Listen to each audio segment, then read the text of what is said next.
లడ్డు వ్యవహారంపై దర్యాప్తును సిట్ బృందం వేగవంతం చేసింది. ఇప్పటికే తిరుపతి చేరుకున్న సర్వశ్రేష్ఠ త్రిపాఠి బృందం 3 బృందాలుగా ఏర్పడి తిరుమల తిరుపతిలో ఏకకాలంలో దర్యాప్తు చేయనుంది. నిన్న సిట్ చీఫ్ సర్వశ్రేష్ఠ త్రిపాఠి తిరుపతిలోని పోలీస్ అతిథి గృహానికి చేరుకుని బృంద సభ్యులతో సమావేశమై చర్చించారు. ఈ రోజు నుంచి గోపీనాథ్ జెట్టి, హర్షవర్ధన్ రాజు, వెంకట్రావుల నేతృత్వంలో 3 బృందాలు దర్యాప్తు చేయనున్నాయి. టీటీడీ ప్రొక్యూర్మెంట్ జీఎం ఇచ్చిన ఫిర్యాదులోని అంశాలను దర్యాప్తులో పరిగణలోకి తీసుకోనుంది సిట్ బృందం.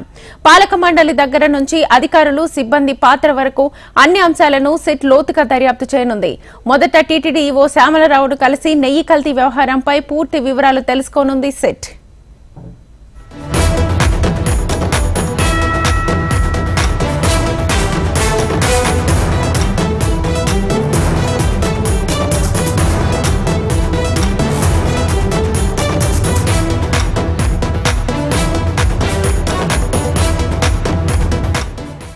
తిరుమల లడ్డు వ్యవహారంపై దర్యాప్తును సిట్ బృందం వేగవంతం చేసింది. ఇప్పటికే తిరుపతి చేరుకున్న సర్వశ్రేష్ఠ త్రిపాఠి బృందం 3 బృందాలుగా ఏర్పడి తిరుమల తిరుపతిలో ఏకకాలంలో దర్యాప్తు చేయనుంది.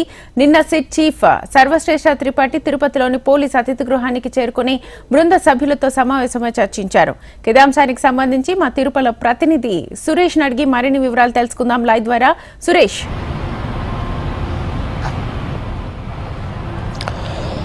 రైట్ శ్వేత, ఏదైతే శ్రీవారి ఆలయంలో లడ్డు తయారీకి వినియోగించే నెయ్యిలో కల్తీ ఘటనలో రాష్ట్ర ప్రభుత్వం సిట్టు నియమించింది. దీన్ని పూర్తి స్థాయిలో దర్యాప్తు బృందం వేగవంతం చేసింది. తాజాగా చూసుకుంటే ఐజీ సర్వశ్రేష్ఠ త్రిపాఠి నిన్న తిరుపతి చేరుకొని తిరుపతి పద్మావతి అతిథి గృహంలో సభ్యులతో సమావేశం ఏర్పాటు చేసుకున్నారు.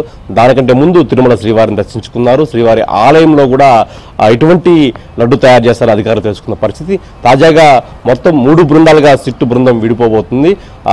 ఎవరైతే డిఐజీ సర్వశ్రేష్ఠ త్రిపాఠి, ఐజీ గోపీనాథ్ జెట్టి, అలాగే ఎస్పీ హర్షవర్ధన్ రాజు నేతృత్వంతో 3 బృందాలుగా విడిపోయి తిరుపతి, తిరుమల, తమిళనాడు రాష్ట్రం దిండుగల్లు ఏఆర్ డైరీ సంస్థను కూడా విచారించబోతున్నారు. దీనికంటే ముందు తిరుమల తిరుపతి దేవస్థానం ఈవో శ్యామలరావుని కలిసి పూర్తి స్థాయిలో డైరీ రిపోర్ట్ సంబంధించి నివేదిక ఆధారంగా అక్కడి నుంచి వివరాలు సేకరించబోతున్నారు. తిరుపతి ఈస్ట్ పోలీస్ స్టేషన్ పరిధిలో ఒక కేసు నమోదయ్యి ఉంది. ఆ రకంగా ప్రొక్యూర్మెంట్ జీఎం మురళీకృష్ణ ఈ ఫిర్యాదుని అందజేశారు. ఆ ఫిర్యాదు ఆధారంగా పూర్తి స్థాయిలో తిరుపతి గోడౌన్లను, అలాగే ప్రొక్యూర్మెంట్ కార్యాలయాలను, తిరుపతి పరిపాలన భవనంలో ఈ నెయ్యి సంబంధించి టెండర్ కొనుగోలు ఏ రకంగా టెండర్ ఆహ్వానిస్తారు, ఎన్ని కొలతల్లో ఈ నెయ్యి క్వాలిటీ ఉంటుందా దాని మీద పూర్తి స్థాయిలో ఒక బృందం తయారు చేయబోతుంది. మరోవైపు తిరుమలలో లడ్డు తయారీకి ఎప్పుడు ఎన్ని ట్యాంకులు వస్తుంటాయి, ఏ సమయంలో ఈ ట్యాంకులు తిరుమలకు చేరుకుంటాయి, అటు తమిళనాడు నుంచి వచ్చే ట్యాంకర్ కావచ్చు, ఇటు మిగతా ఉన్న 5 కంపెనీల ట్యాంకర్లు ఎక్కడి నుంచి ఎన్ని గంటలకు బయలుదేరి ఎన్ని గంటలకు తిరుమలకు చేరుకుంటే దానికంటే ముందు ఏ రకంగా టెస్ట్ చేస్తారు అన్ని దర్యాప్తు బృందం పరిశీలించబోతుంది. తిరుమల తిరుపతి దేవస్థానం ఈవో శ్యామలరావుని, అదనపు వెంకయ్య చౌదరిని, తిరుమల తిరుపతి దేవస్థానం సివిఎస్ శ్రీధర్ని కూడా కలిసి పూర్తి స్థాయిలో విజిలెన్స్ వింగ్ ఆధారంగా పూర్తిగా దర్యాప్తుని ముందుకు తీసుకెళ్లబోతుంది. తిరుపతి కేసు నమోదైనప్పటికీ ఆ సిట్ ఆధారంగా 9 మందితో కూడిన బృందం ఇప్పటికే తిరుపతి చేరుకొని 3 బృందాలుగా విడిపోయి ఈ దర్యాప్తు ప్రారంభించబోతున్నారు. ఆ రకంగా చూసుకుంటే తిరుపతిలో ఒక టీము, తిరుమలలో ఒక టీము, అలాగే తమిళనాడు రాష్ట్రం దిండుగల్ ఏఆర్ డైరీ సంస్థ ఉన్న దిండుగల్ కూడా ఒక టీం ఏర్పాటు చేసి ఉన్నారు. ఈ మొత్తం 3 బృందాలుగా ఈ సిట్టు బృందం కల్తీ వ్యవహారంపై నిగ్గుదల్చబోతుంది.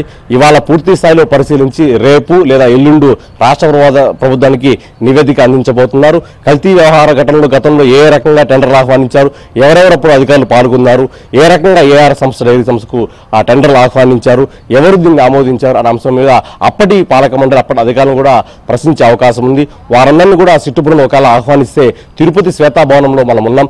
తిరుపతి శ్వేతాభవనంలో వారిని పిలిచి విచారించే అవకాశం అయితే ఉంది. వారికందరికీ ముందుగా నోటీస్ జారీ చేసి ఆ రకంగా వారిని పిలిపించి తిరుపతి శ్వేతాభవనంలో కూడా విచారిస్తారని సిట్టు బృందం నుంచి మాకు సమాచారం అయితే ఉంది. పూర్తి స్థాయిలో లడ్డు కల్తీ వ్యవహారం అటు దేశవ్యాప్తంగా హిందూ మనోభావాలు దెబ్బతిన్న కారణంగా పూర్తి స్థాయిలో నిజాలు నిగ్గుదేల్చేందుకు ఈ బృందం ఇప్పటికే తిరుపతి చేరుకుని దర్యాప్తు ప్రారంభించింది. శ్వేత, సురేష్, అయితే పాలక మండలి అధికారుల్ని కీలకంగా దర్యాప్తు చేయనున్నారు. ఇందులో ప్రధానంగా ఎవరెవరి పేర్లు ఎక్కువగా వినిపిస్తున్నాయి?